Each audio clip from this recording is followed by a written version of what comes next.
बेटा आज हम लोग स्टार्ट कर रहे हैं इंटीग्रेशन, अवकलन, ठीक है ना, समाकलन।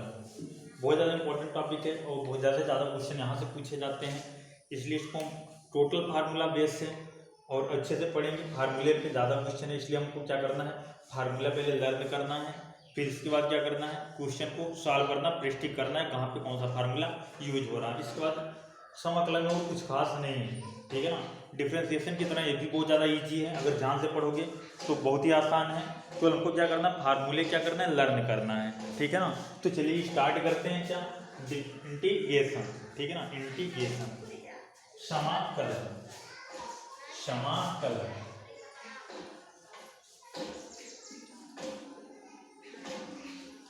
तो देखते हैं बेटा समाकलन क्या होता है। ये जो समाकलन होता है, सबसे पहले इसकी हम परिभाषा देख लेते हैं, डिफिनीशन देख लेते हैं। तो इसकी डिफिनीशन ये है कि समाकलन,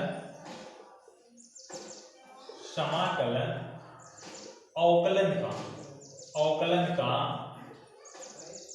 उल्टा होता है।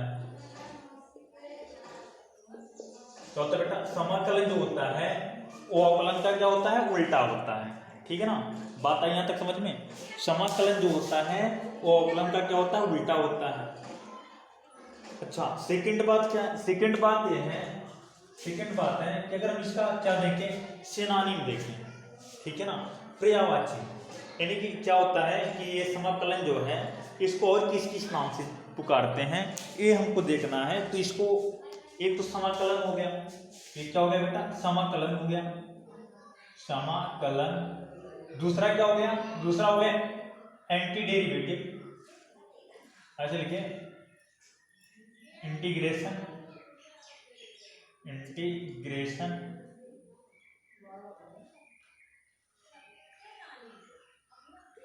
ठीक, अगला क्या बेटा, एंटी से एंटी डेरिवेटिव, एंटी डेरिवेटिव। अगला क्या है बेटा, परमिटिव,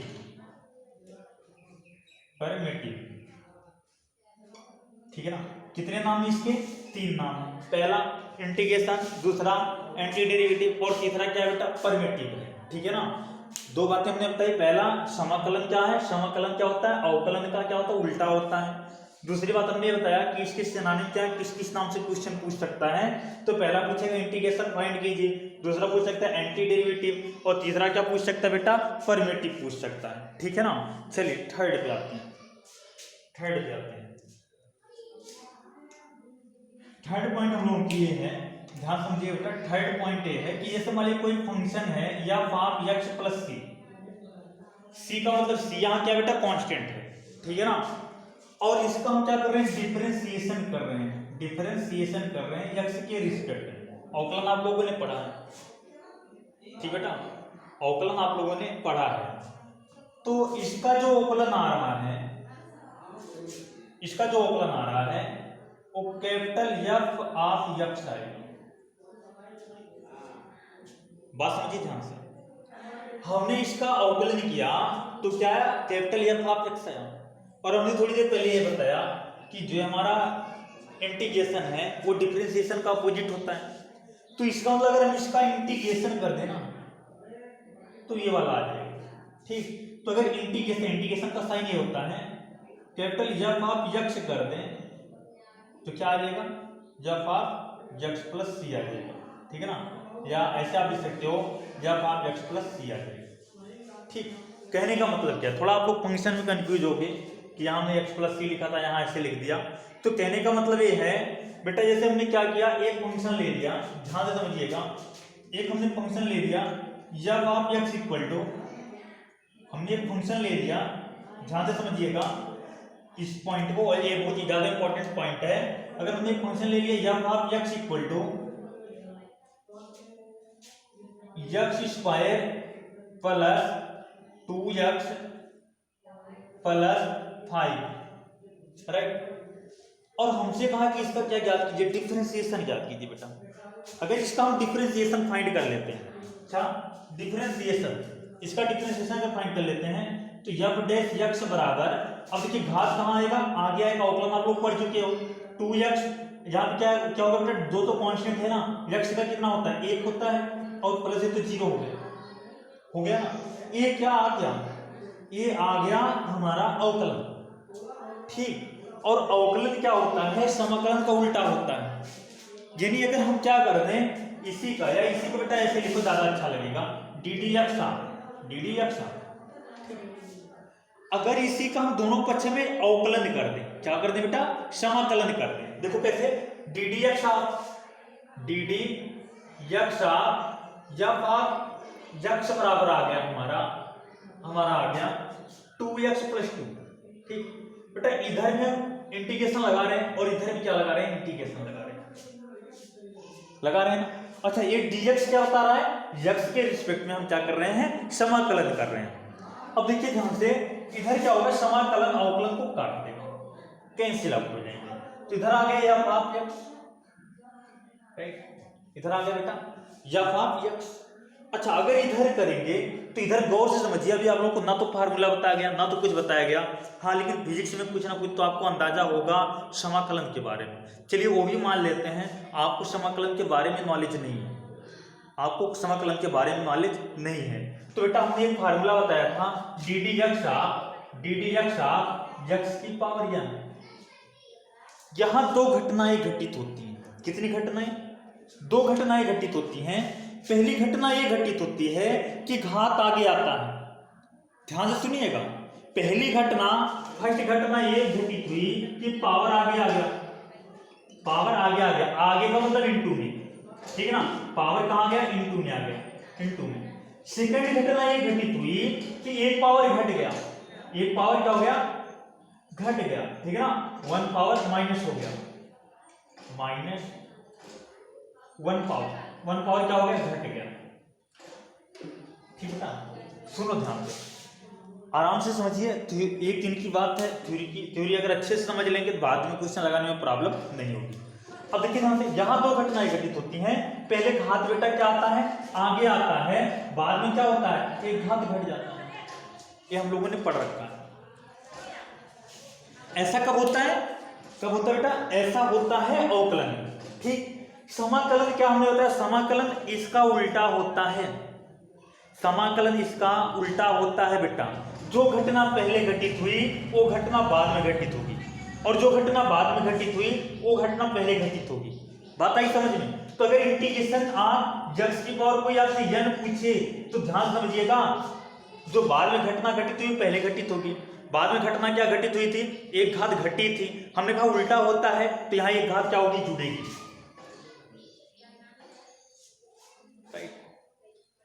और यहां क्या हो रहा था, घात गुणे में आ रहा था, यहां घात कहां जाने वाला है, बट्टे में। इतनी बात हमको उम्मीद है आप लोगों को लग गई होगी दिमाग में, ठीक।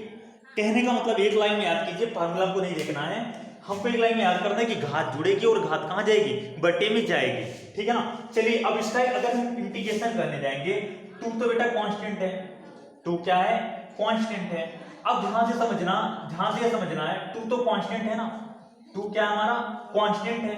अब x में पावर कितनी है, 1 है, तो हमने कहा एक घात जुड़ेगी, तो x की घात कितना हो गया, 2 हो गया, और पावर कहां जाएगा, बट्टे में जाएगा। प्लस 2 को आप कांस्टेंट बाहर निकाल दें, क्या बचा भैया, x की पावर 0 dx। क्यों भाई, x की पावर 0 का मान 1 होता है। अब एक घात ऐड होगा, एक घात क्या होगा, ऐड होगा, तो एक घात अगर ऐड होगा तो पावर 1 आया, और 1 कहां जाएगा, बट्टे में। तो यहाँ 2 से 2 कैंसिल हुआ, x² प्लस, ध्यान से समझिएगा, 2 और इसका कितना हो गया, इसका हो गया x। कैसे सुनिए, एक घात घटा जुड़ा ना, 0 में एक घात जुड़ गया ना, और वही पावर बट्टे में आया, x ही तो आएगा भैया, सही है ना। x क्या आया, x आ गया, यानी x² प्लस 2x, ठीक है ना। इसका इंटीग्रेशन हो चुका, हमारे अकॉर्डिंग इसका इंटीग्रेशन बेटा हो चुका ना। अब हमने अभी थोड़ी देर पहले कहा कि ये जो समाकलन होता है वो अवकलन का उल्टा होता है, तो हमने समाकलन किसका किया था, समाकलन हमने किया था x² + 2x + 5 का, और फिर उसका हमने अवकलन किया, कितना प्राप्त हुआ, x² + 2x। कमी किसकी रह गई, 5 की। कमी किसकी रह गई बेटा, 5 की कमी रह गई ना। तो अगर 5 की कमी रह गई उसको तुमको लाना है ना, तो इसलिए यहां पे एक चीज ऐड कर देते हैं, कांस्टेंट c। क्या ऐड होता है, कांस्टेंट c, और इस c की वैल्यू निश्चित नहीं है, इस c की वैल्यू बेटा निश्चित नहीं है। बात सुनिएगा हमारी, इस c की वैल्यू निश्चित नहीं है। कैसे? सुनो, अगर यहाँ पे बेटा 6 होता, गौर कीजिए, यहाँ पे अगर 6 होता तब भी इसका अवकलन 0 आता ना, तब भी अगर यहाँ 6 होता, 7 होता, 10 होता, कुछ भी होता, इसका अवकलन यही आने वाला था ना, तो इसका समाकलन यही आने वाला था। तो यहाँ c की वैल्यू कुछ भी हो सकती है। c बिलोंग कहाँ? Real number, any real number, c कुछ भी हो सकता है। तो c की वैल्यू निश्चित नहीं है, क्या हो सकती है? प्रत्येक क्वेश्चन में अलग अलग होगी, इसलिए इसको हम बोलते हैं अनिश्चित समाकलन, अनिश्चित समाकलन। तो अभी हम लोग क्या पढ़ रहे हैं बेटा? अनिश्चित समाकलन, ध्यान से समझिएगा, अनिश्चित समाकलन, ठीक है ना। हम लोग क्या पढ़ रहे हैं बेटा? अनिश्चित समाकलन। अगर कोई पूछे अनिश्चित क्यों है, क्योंकि c की वैल्यू क्या है हमारी क्लियर नहीं है, कितनी आएगी, c का मान कुछ भी हो सकता है, ठीक है ना। ये थी हमारी थर्ड पॉइंट, ठीक है ना। क्या हम लोग समाकलन करेंगे तो उसमें एक कांस्टेंट c जोड़ेंगे, राइट। चलिए अब फोर्थ पॉइंट की तरफ बढ़ते हैं। फोर्थ पॉइंट हमारा ये है कि ये c क्या है, ये c क्या है बेटा? c, ठीक है ना। तो c को हम कई नाम से पुकारते हैं। देखिए c को यहां बोलते हैं, एक होता है स्वेच्छचर, स्वेच्छचर, स्वेच्छचर, ठीक है, या इसी को बोलते हैं समाकलन अचर, ठीक है ना, समाकलन अचर, ठीक है ना, या इंटीग्रेशन कांस्टेंट, इंटीग्रेशन कांस्टेंट, ठीक बेटा। इसको क्या बोलते हैं? Integration constant. एक नाम और है जो आप लोग आज शायद पहली बार सुन रहे होंगे, ठीक है ना, आर्बिट्रेरी कांस्टेंट, आर्बिट्रेरी कांस्टेंट। सुनो ध्यान से, ध्यान से सुनो, इस c को किस किस नाम से पुकारोगे? स्वेच्छचर या इंटीग्रेशन कांस्टेंट या आर्बिट्रेरी कांस्टेंट, ठीक है ना, आर्बिट्रेरी कांस्टेंट। इसकी हिंदी कुछ लोग पूछते हैं, तो इसकी हिंदी यही होता है, स्वेच्छचर, या बोलते हैं मध्यास्थचर, मध्यास्थचर, ठीक है ना। चलिए इसमें थोड़ा सा चर्चा कर देते हैं मध्यास्थचर के बारे में, ठीक है ना। इसका नाम मध्यास्थचर क्यों पड़ा, ठीक है ना, इसका नाम मध्यास्थचर क्यों पड़ा? तो बाकी 3 पॉइंट आप नोट कीजिए, फिर हम डिस्कस कर लेते हैं मध्यास्थचर क्या होता है, तब आगे हम लोग बढ़ेंगे।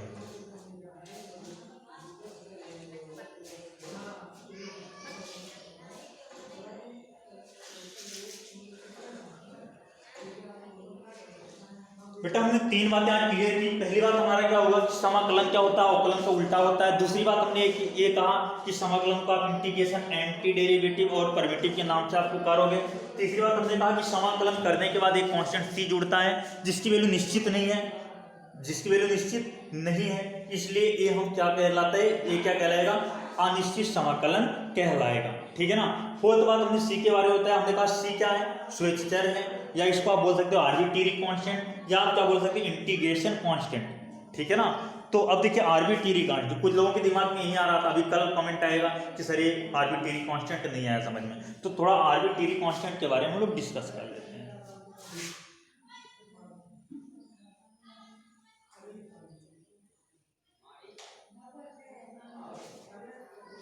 अभी फोर्थ बात चल रही है आर्बिट्रेरी कांस्टेंट,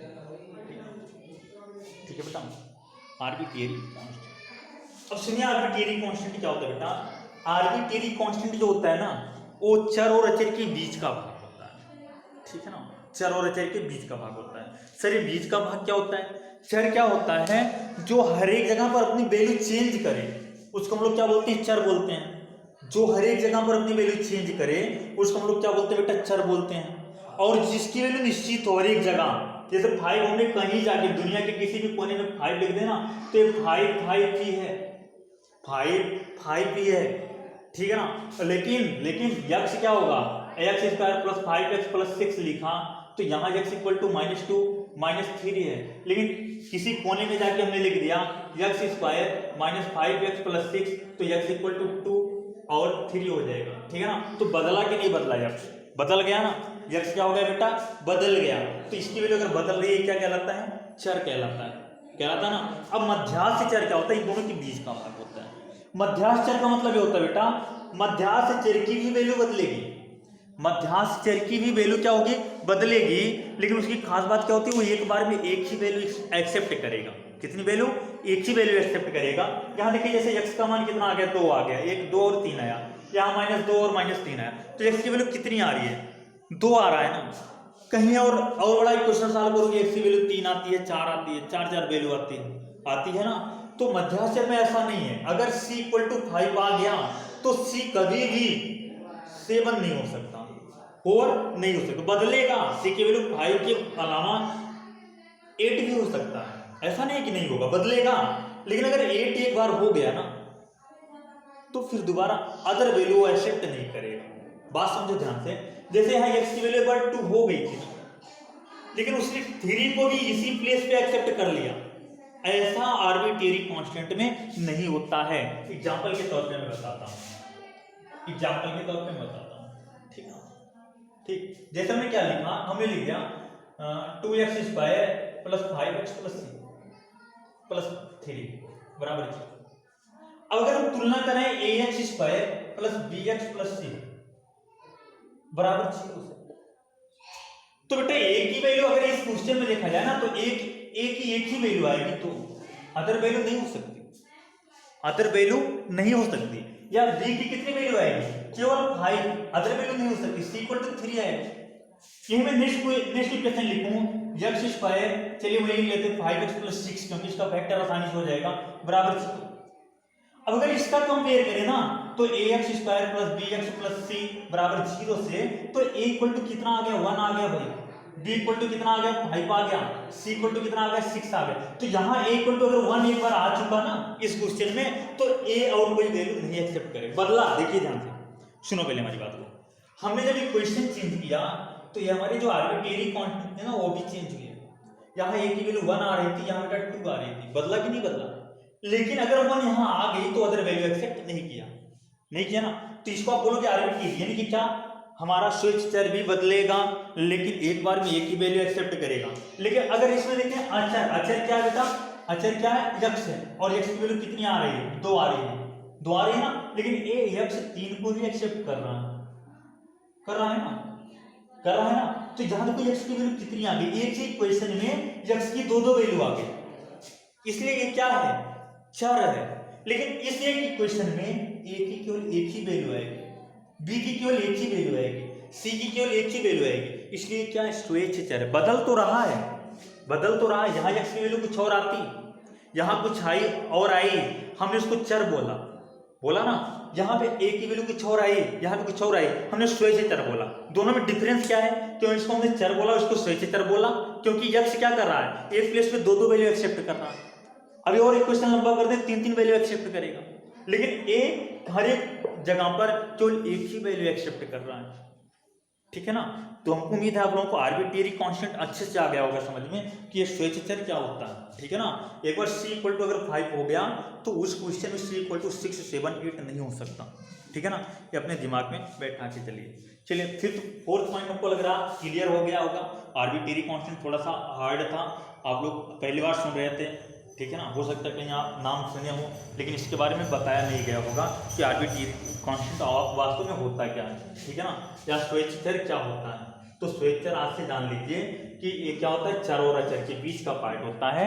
इसकी वैल्यू भी चेंज होती है अलग अलग प्लेस पर, लेकिन एक बार में एक ही वैल्यू एक्सेप्ट करता है, ठीक। चलिए point number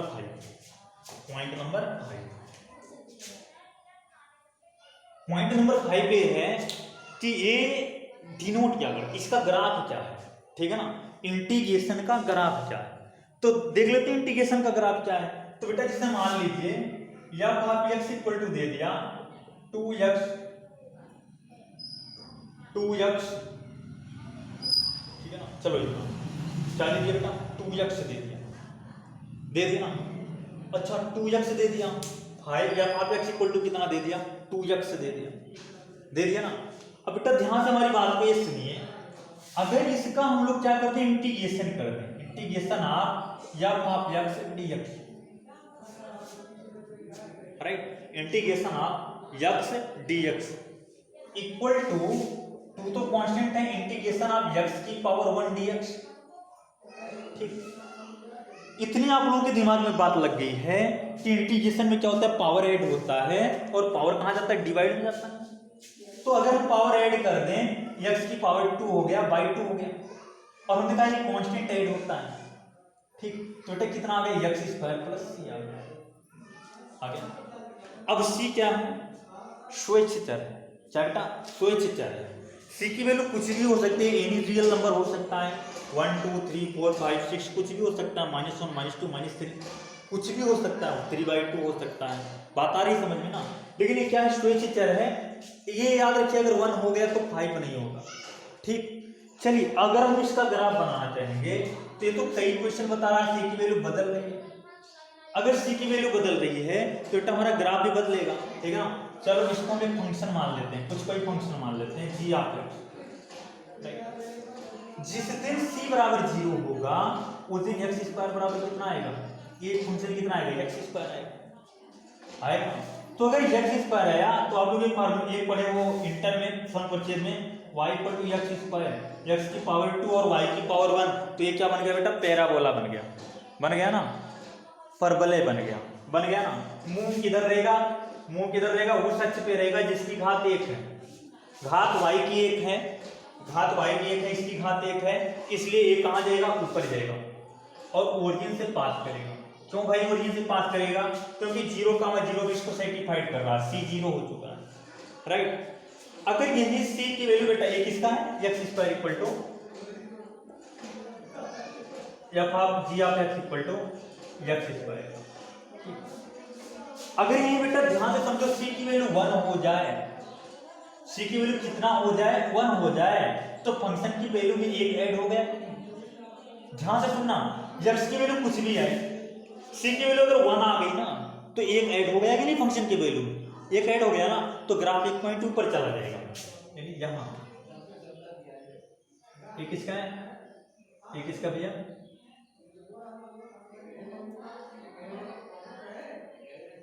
x square plus c 1 का, ठीक। यही अगर c की वैल्यू 2 हो जाए तो ग्राफ में एक पॉइंट और बढ़ गया, तो ग्राफ थोड़ा और नीचे चला जाएगा। यही अगर -1 हो गया तो नीचे चला आएगा, -2 हो गया और नीचे चला आएगा, है ना। तो इसका मतलब क्या मिला हमको, सारे के सारे पैराबोला हैं, परवलय हैं, है ना, और एक जैसे परवलय है ना। तो इसलिए इसको हम क्या बोलेंगे, एक क्या इसका ग्राफ क्या होता है, फैमिली ऑफ कर्व होता है। ग्राफ क्या होता है बेटा, फैमिली ऑफ कर्व होता है, फैमिली ऑफ कर्व होता है। सुनो हमारी बात सुनो, ठीक है ना, नहीं तो कल फिर पूछोगे कि सर ये नहीं आया समझ में। किसी भी ऐसे नहीं है कि आप 10 पैराबोला ऐसे आप बना दिए और बोला सर देखिए सब पैराबोला बन रहा है इसलिए फैमिली ऑफ कर्व है, ऐसा नहीं होता है। फैमिली ऑफ कर्व होने के लिए हमारे पास कंडीशन होती है, और वो कंडीशन क्या होती है बेटा, ध्यान से हमारी बात को सुनिएगा। वो कंडीशन क्या होती है, हो सकता है हम ग्राफ बहुत क्लियर ना बता पाए, लेकिन आप लोग इमेजिन कीजिएगा और समझने की कोशिश कीजिएगा। कोई भी कभी भी सभी ग्राफ को मिलाकर फैमिली ऑफ कर्व तब बोला जाता है जैसे हमने एक्स एक्सिस पे एक पॉइंट ले लिया भैया ना। अब यहाँ से हमने एक लाइन खींचा, वाई एक्स पे पैरेलल खींच लिया ना, ये कहाँ पे कट मारा, यहाँ पे कट मारा, फिर यहाँ पे, फिर यहाँ पे, फिर यहाँ पे, सब जगह बेटा स्लोप खींच डालो। तो ये स्लोप यहाँ, ये स्लोप यहाँ, ये स्लोप यहाँ, ये प्रवणता यहाँ और ये प्रवणता यहाँ, ठीक। हमने पाया कि आल प्लेस पे यानी कि एक ही पॉइंट पे x बराबर, यहाँ देखिए x की एक ही वैल्यू x बराबर मान लेते हैं 1, तो 1 पे हमने इस कर्व पे चेक किया, इस पे चेक किया, इस पे चेक किया, इस पे चेक किया, इन सब पे हमने चेक किया और क्या खींचा, टेंजेंट खींचा, और टेंजेंट हमने पाया कि एक दूसरे के क्या है, पैरेलल है। जब ऐसी कंडीशन हो जाए कि एक ही पॉइंट पे सभी ग्राफ के क्या हो जाए, ग्राफ एक जैसा हो और उसका स्लोप क्या हो जाए, इक्वल हो जाए, तो ऐसे ग्राफ को हम लोग बोलते हैं फैमिली ऑफ कर्व, ठीक है ना। तो आप लोग जानिएगा ग्राफ में फैमिली ऑफ कर्व क्या होता है, ये अच्छे से आप लोगों को आया होगा। अगर यही पैरेलल नहीं हुआ होता तो इसको हम फैमिली ऑफ कर्व नहीं बोलते, ठीक है ना। बहुत इंपॉर्टेंट बात है, शायद ही कभी आप लोगों को बताया जाए फिर दोबारा, आज थोड़ा दिमाग में आ गया तो हम बता दिए फैमिली ऑफ कर्व किसको बोला जाता है और आर्बिट्रेरी की कांस्टेंट किसको बोला जाता है। 2 बातें हमने बताई हैं, इसको आप दिमाग में बैठा लीजिएगा ठीक है ना, शायद ही कभी बताया जाए अगर दिमाग में आएगा, नहीं तो आप लोगों को फिर दोबारा ये बताया नहीं जाएगा। ठीक है ना, दो चीज़ें, फैमिली ऑफ कर्व और आर्बिट्रेरी कांस्टेंट। ठीक है ना, चलिए पॉइंट नंबर 6 पे चलते हैं। पॉइंट नंबर 6 पे चलते हैं। तो यहाँ पर फाइनल रिजल्ट क्या निकला फाइव वाले में कि जो हमारा इंटीग्रेशन का जो ग्राफ होता है वो फैमिली ऑफ ग्राफ होता है। ठीक है ना, एक ही प्रकार के कई ग्राफ, इन्फिनिटी, कितने, कई नहीं, इन्फिनिटी ग्राफ क्या हो सकते हैं, क्रिएट हो सकते हैं। राइट, और वो किसके ऊपर डिपेंड करता है, सी की वैल्यू के ऊपर डिपेंड करता है। ठीक, पॉइंट नंबर चलिए 6 देखते हैं।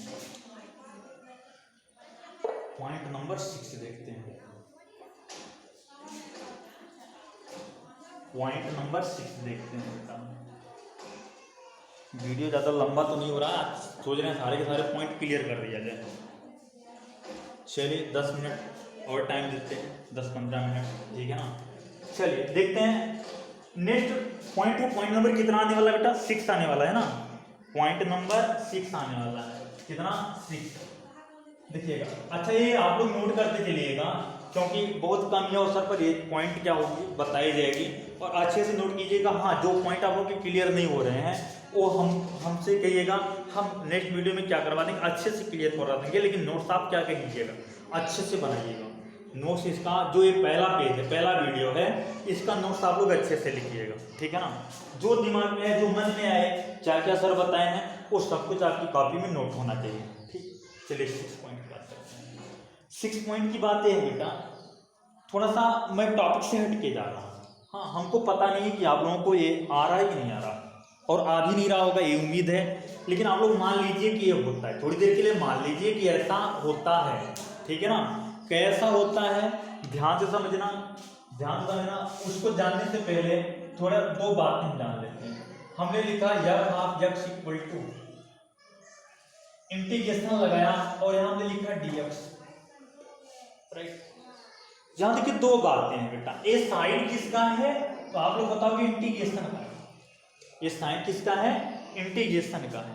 ठीक, और दूसरी बात आप लोग ये क्या नोट कर रहा है, यक्स नोट कर रहा है कि ये जो इंटीग्रेशन हो रहा है वो यक्स के रिस्पेक्ट में हो रहा है। ठीक, किसके रिस्पेक्ट में हो रहा है, यक्स के रिस्पेक्ट में हो रहा है। किसी ने कहा भैया वाई के रिस्पेक्ट में कीजिए तो dx के स्थान पर dy आ जाएगा। किसी ने कहा tan x के रिस्पेक्ट में कीजिए तो dy के स्थान पर d tan x आ जाएगा। तो ये आप लोग जानते रहिए। ठीक है ना, ये आप लोग क्या करिए, जानते रहिए। राइट, चलिए आगे बढ़ते हैं।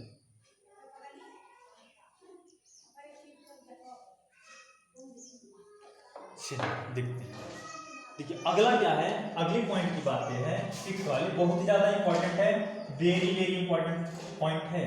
ठीक है ना, सरल है, हो सकता है सरल हो आप लोगों को एक ही बार में आ जाए, लेकिन ये मान के चलिएगा बहुत इंपॉर्टेंट पॉइंट है।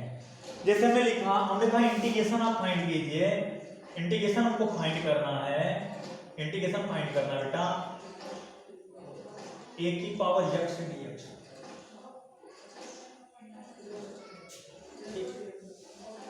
अब ध्यान से हमारी बात को सुनिएगा, हमारी बात में ये सुनना है बेटा कि यहां पर किसके रिस्पेक्ट में इंटीग्रेशन पूछ लिया, यक्स के रिस्पेक्ट में पूछ लिया। अगर ये यक्स के रिस्पेक्ट में इंटीग्रेशन पूछा तो इसका मतलब क्या, यहां उन्होंने a को कांस्टेंट ले लिया। a क्या भैया, a क्या है, कांस्टेंट है, कांस्टेंट है। बात लगी दिमाग में कि नहीं लगी?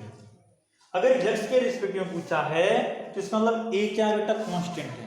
राइट, अच्छा अगर इंटीग्रेशन इसका आप लोगों को याद नहीं होगा, इसका इंटीग्रेशन आप लोगों को याद नहीं होगा, लेकिन एक लाइन आप लोग ये जान लीजिए कितना होता है, बाद में मैं बताऊं कैसे होता है, ठीक है, अभी जान लीजिए इतना होता है, log a की power x log x log ln a की पावर x का कितना होता है बेटा, डिफरेंशिएशन a की power x log a base c। ठीक, हाँ सही है, अपन log a base c। ठीक, एक कांस्टेंट जुड़ता है इससे, इतना आया समझ में। हमने किसका हमने अवकलन किया, a की पावर x का हमने अवकलन किया, इतना आ गया ना। इसी क्वेश्चन को अगर घुमा देता है, घुमाएगा कैसे, लिख दिया a की पावर x का करो d। सुन लो हमारी बात को, क्वेश्चन बदल गया बेटा। अब तक किसके रिस्पेक्ट में था, यक्स के रिस्पेक्ट में था, अब किसके रिस्पेक्ट में पूछ लिया, a के। जिसके रिस्पेक्ट में पूछ रहा है वो क्या बन गया, अब चर बन गया, और बाकी जो बने वो क्या बन गए, कांस्टेंट। तो इसका मतलब ये क्या हो गया, कांस्टेंट हो गया। क्या हो गया बेटा, कांस्टेंट हो गया। ठीक है, जैसे कांस्टेंट हुआ तब अभी फेल ए नहीं, ए अगर कर दोगे रॉन्ग क्वेश्चन, ठीक है ना। अब आ गया चर, ए चर हो गया ना, चर को हम कहते हैं x और कांस्टेंट को कहते हैं n। तो ये किसकी पावर बन गई, किसकी पावर बन गई, x की पावर n। तो बेटा पावर क्या होती है, ऐड होती है, तो a की power x plus 1 upon a plus x plus 1 plus c ये हो गया। ठीक है ना, बहुत इंपॉर्टेंट बात है, ये दिमाग में आप बैठा के चलिएगा। क्या हमने बताया, जिसके रिस्पेक्ट में हो रहा है उसको छोड़ के बाकी सब क्या होगा, कांस्टेंट होगा। ठीक है ना, तो यहाँ पे आप लोग दो नोट में लिखिएगा, 2 पॉइंट लिखिएगा। इसको लिखिएगा कि integration is happens with respect to x। ठीक है ना, और यहाँ पे किसके रिस्पेक्ट में हो रहा है, a के रिस्पेक्ट में हो रहा है। ठीक है ना, आगे लिखिएगा, आगे आप लोग लिखिएगा नोट में कि क्या होता है, जो इंटीग्रेशन होता है वो एनी कांस्टेंट या एनी वेरिएबल के रिस्पेक्ट में हो सकता है। ठीक है ना, 2 पॉइंट की बातें निकल के आई, एनी कांस्टेंट एनी वेरिएबल के रिस्पेक्ट में हो सकता है। दूसरा हमने क्या बताया, दूसरा हमने ये बताया कि ये किसके रिस्पेक्ट में हो रहा है, x के, a किसके रिस्पेक्ट में हो रहा है, a के रिस्पेक्ट में हो रहा है। ठीक, point number 7, point number 7, point number 7 नहीं है बेटा, पॉइंट नंबर 7 क्या है, ये इंटीग्रेशन क्या डिनोट करता है, इंटीग्रेशन क्या डिनोट करता है। जैसे हमने डिफरेंशिएशन में आप लोगों को बताया था कि जो डिफरेंशिएशन होता है वो किसी कर्व के किसी पॉइंट पे टेंजेंट के स्लोप को डिनोट करता है, स्पर्शी की प्रवणता को डिनोट करता है। ऐसे समाकलन क्या डिनोट करता है, समाकलन का जो साइन होता है बेटा, ये समाकलन है ना, ये बेटा समेशन का बड़ा भाई है। किसका, समेशन का। समेशन किस लिए यूज होता था, योगफल के लिए। ठीक है ना, तो एक किसको डिनोट करता है, योगफल को डिनोट करता है। किसको, योगफल को, राइट, किसको डिनोट करते हैं बेटा, योगफल को। जहां समेशन के सारे फार्मूले फेल हो जाते हैं वहां पे हम इंटीग्रेशन यूज करते हैं। जहां पर समेशन के सारे फार्मूले फेल हो जाते हैं वहां पे बेटा हम लोग क्या यूज करते हैं, क्या यूज करते हैं बेटा, इंटीग्रेशन यूज करते हैं, राइट, इंटीग्रेशन यूज करते हैं। अच्छा, क्वेश्चन आया सर, अगर ऐसी बात है तो ये किसका योगफल डिनोट करता है। हमने मान लिया कि समाकलन क्या होता है, योगफल को डिनोट करता है, लेकिन किसका योगफल डिनोट कर रहा है, तो आप लोग लिखिएगा एरिया। किसका बेटा, एरिया। एरिया का मतलब क्या होगा, जैसे मान लीजिए ये क्या हो गया बेटा, एरिया। ठीक है ना, ये जो dx होता है ना, जैसे यहां हम क्या लिखते हैं, dx लिखते हैं कि नहीं लिखते हैं, इंटीग्रेशन के टाइम लगाते हैं ना। dx क्या होता है बेटा, इसी का बहुत छोटा पार्ट होता है। क्या होता है, dx का मतलब बहुत छोटा पार्ट, आप लोग फिजिक्स में पढ़ चुके हो। ये dx क्या होता है, बहुत छोटा पार्ट होता है। और इंटीग्रेशन क्या डिनोट कर रहा है, सम को, सम को। तो अगर इन छोटे छोटे पार्टों के सम को हम डिनोट ऐड कर दें, छोटे छोटे पार्टों को ऐड कर दें, तो बड़े पार्ट का एरिया आ जाएगा कि नहीं आ जाएगा, आ जाएगा ना। तो इसी की एरिया को ये डिनोट करता है। बात आई समझ में, इसी की एरिया को बेटा क्या करता है, डिनोट करता है। ठीक है ना। अच्छा सर, ये सब आए तो अगर निकालना होगा तो हम लोग आसानी से निकाल सकते हैं, फार्मूला हमारे पास है, क्यों इसमें हम लोग फालतू में मरे। ठीक है ना, तो बेटा यहाँ एरिया किसका निकलता है पता है, ग्राफ ऐसे आपका बन गया। चलो इसका एरिया फाइंड करो। ठीक है ना, अभी पता नहीं ग्राफ कहां तक जा रहा है, हमेशा याद रखिएगा जो ग्राफ होता है वो इन्फिनिटी तक जाता है, तो अभी पता नहीं ग्राफ कहां तक जा रहा है, इसलिए अभी क्या अनिश्चित समाकलन है। जिस दिन लिमिट लगा दिया ना x बराबर 0 से लेके 5 तक, तो ये क्या हो गया, ये पता है ग्राफ यहां तक जा रहा है, तो इसके एरिया हम लोग फाइंड कर सकते हैं। तो ये क्या हो गया, निश्चित समाकलन हो गया। लिमिट लगा तो निश्चित, लिमिट नहीं लगा तो अनिश्चित समाकलन कहलाएगा। पता ही समझ में, ये भी अपने दिमाग में बैठा के रखिएगा, बाद में काम देगा। जब हम निश्चित समाकलन पढ़ाएंगे तब आप लोगों को समझ में आएगा कि हाँ ये चीज होता है इंटीग्रेशन में। तो वहां हम जब रिपीट करेंगे कि ये एरिया को डिनोट करता है, तो आप लोग अभी से अगर जाने रहोगे तो एक बार आप लोगों के दिमाग में बस तुरंत पंच कर जाएगा, हाँ ऐसा सर बताए थे। ठीक है ना, तो ये किसको डिनोट करता है, एरिया को। कैसे, बहुत छोटे छोटे भाग के सम को डिनोट करता है, जिससे रिजल्ट क्या आता है, एरिया निकल के आता है। ठीक है ना। तो अभी हम अगर डायरेक्टली इंटीग्रेशन करना शुरू कर दें तो आप पूछो सर किसका एरिया निकला, तो बेटा यहाँ एरिया नहीं निकला है। अब क्यों नहीं निकला सर, क्योंकि ग्राफ तो हमारा इन्फिनिटी तक जा रहा है ना, तो एरिया हम कैसे बताते हैं, ठीक है ना। लेकिन अगर वहीं अगर लिमिट लगा दिया चलो 0 से लेकर 5 तक, तब आप कहोगे कि हाँ कि ये क्या निकला है, एरिया निकला है यहाँ से लेके यहाँ तक जो हमारा ग्राफ था, राइट। चलिए पॉइंट नंबर 8,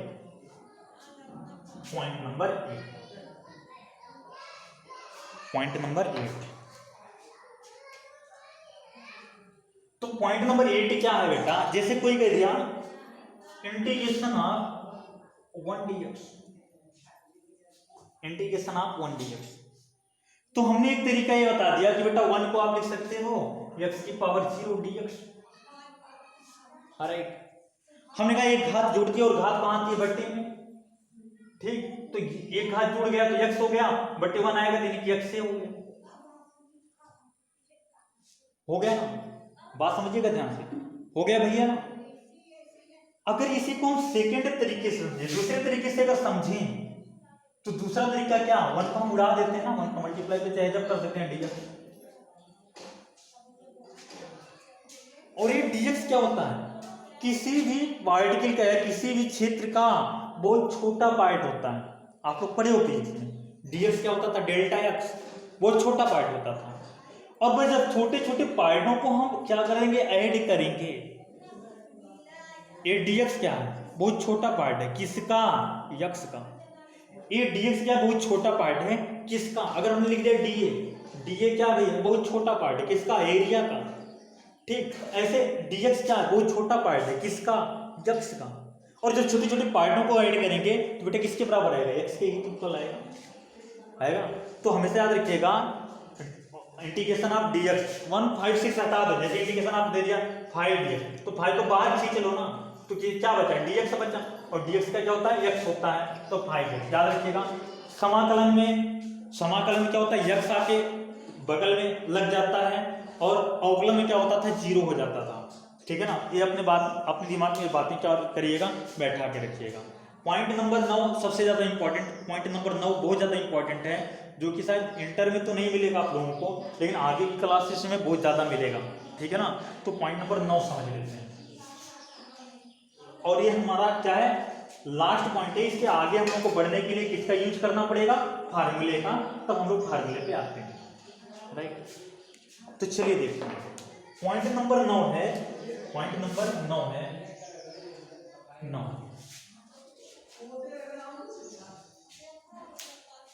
देखिए पॉइंट नंबर 9 क्या है, पॉइंट नंबर 9 ये है कि जैसे मान लीजिए कल को कह दिया उन्होंने कि बेटा ये फंक्शन है f of x equal to x square plus 5, right. और कहा इसका समाकलन ज्ञात कीजिए, क्या ज्ञात कीजिए, समाकलन with respect to x square plus 1। क्या कहा इसका समाकलन ज्ञात कीजिए, x स्क्वायर प्लस 5 का समाकलन ज्ञात कीजिए x स्क्वायर प्लस 1 के सापेक्ष। बात आई समझ में, x स्क्वायर प्लस 1 के सापेक्ष, तब क्या होगा, ध्यान से समझिए, तब क्या होगा। देखिए लिखने का तरीका क्या है, सुनिए पहले हमारी बात को। अगर हमने ऐसा कहा होता कि इंटीग्रेशन ज्ञात कीजिए x स्क्वायर प्लस 5 का x के सापेक्ष, तो आप लोग कहते हैं x स्क्वायर प्लस 5 dx। हम अगर कहते y के सापेक्ष ज्ञात कीजिए तब क्या करते, dy लिखते। हम कहते z के सापेक्ष ज्ञात कीजिए तब क्या लिखते, dz लिखते। हमने कहा x स्क्वायर प्लस 1 के सापेक्ष ज्ञात कीजिए, यहाँ x स्क्वायर प्लस 1 लिखोगे। यहाँ निकालने के दो तरीके हमारे पास हैं, पहला तरीका हम अभी बता दे रहे हैं, सेकंड तरीका थोड़ा लेट में बताएंगे, थोड़ा इंटीग्रेशन समझने के बाद आप लोगों को आएगा समझ में, कुछ क्वेश्चन सॉल्व करने के बाद आएगा, ठीक है ना। तो बेटा अगर हम क्या कर रहे हैं कि इसको t मान लें धीरे से, यानी x स्क्वायर प्लस 1 बराबर t, राइट। तब गौर से समझिए ये क्या बन गया, इसको लिख सकते हो ना x स्क्वायर प्लस 1 प्लस 4, तो इसका मतलब क्या आ गया, t प्लस 4, और क्या आया बेटा, dt आया। अब हमको उम्मीद है क्वेश्चन आसान हो गया, और आप लोगों को ये आ गया ना। कैसे, यहाँ घात देके घात जुड़ेगा, t की पावर 2 बाई 2 प्लस प्लस 4 क्या 4 कांस्टेंट बाहर आएगा, 1 का क्या होगा x होगा, यानी t होगा, t के साथ कुछ हो रहा है प्लस c आया कि नहीं है। सीधे सीधे ना t की वैल्यू रख दो, t की क्या कर दो वैल्यू रख दो, t बराबर क्या माना था x स्क्वायर प्लस 1 माना था, आपका इंटीग्रेशन आ गया। ठीक है ना, तो आपको समझना है किसी भी फंक्शन के भी रिस्पेक्ट में पूछ लेता है, जैसे आपने डिफरेंशिएशन में पढ़ा। ठीक है ना, डिफरेंशिएशन में भी आप लोगों ने पढ़ा था, तो किसी भी फंक्शन के रिस्पेक्ट में पूछ सकता है, राइट। तो हमारे पास कितने पॉइंट आए, 9 पॉइंट आए, जितना हमारे दिमाग में था हमने क्या कर दिया, आप लोगों को एक्सप्लेन कर दिया कि ये 9 पॉइंट आप लोगों को क्या करने हैं, इंटीग्रेशन पढ़ने से पहले याद करने हैं, अच्छे से पढ़ने और समझने हैं। ठीक है ना, 2 बातें आप लोग और सुन लीजिए। पहली बात कि इसको आप अच्छे से कॉपी में लिखोगे, हाँ कोई पॉइंट अगर नहीं आता है समझ में बेटा तो आप पूछ सकते हो, लेकिन लिखना अच्छे से, हर एक पॉइंट लिखा होना चाहिए कॉपी में। ठीक है ना, आ गया हो तब भी आप लिखिए। अच्छा, सेकंड बात क्या है, कोई भी पॉइंट अगर ना आया हो समझ में तो आप लोग कमेंट कर दीजिएगा, उस पॉइंट को एक बार हम फिर से क्लियर कर देंगे, क्योंकि बेटा देखिए भी स्टार्टिंग है, और स्टार्टिंग में अगर हम लोग मिस कर गए 1-2 पॉइंट तो बाद में समझने में मुश्किल होती है, और बच्चा कहता है कि पूरी बुक का सबसे कठिन टॉपिक जो है वो इंटीग्रेशन है। ठीक है ना, फार्मूला बेस है, फार्मूले हम लोग को लर्न करने हैं, तो लिस्टिंग फार्मूले पे हम लोग नेक्स्ट डे आएंगे, क्योंकि देखिए 9 पॉइंट कंप्लीट होने के बाद अब समाकलन में और आगे नहीं बढ़ा जा सकता है विदाउट फार्मूला। ठीक है ना, तो नेक्स्ट डे हम लोग क्या आएंगे, थोड़ा फार्मूले पे आएंगे, फार्मूला लिखाएंगे, 1-2 क्वेश्चन उस पर सॉल्व करेंगे, इसके बाद तब हम लोग इंटीग्रेशन अच्छे से पढ़ना स्टार्ट करेंगे। तो आज बेसिक नॉलेज था, बेसिक नॉलेज में अगर कुछ कमियां हो ना आई हो समझ में तो आप लोग क्या कर सकते हो, शेयर कर सकते हो, उसको हम लोग फिर से बैठ के या यहाँ खड़े होके डिस्कस कर लेंगे। ठीक है ना, लेकिन हाँ इंटीग्रेशन आप लोगों का मिस नहीं होना चाहिए, क्योंकि ये क्या है, स्कोरिंग टॉपिक है, जहाँ से हम लोग क्या कर सकते हैं, अच्छा स्कोर कर सकते हैं मैथ में। ठीक है ना, तो अच्छे से आप लोग पढ़िए, इसको नोट कीजिए, नोट बनाइए, अच्छे से पढ़िए, फिर नेक्स्ट डे हम लोग क्या करते हैं, लिस्टिंग फार्मूले पे आते हैं।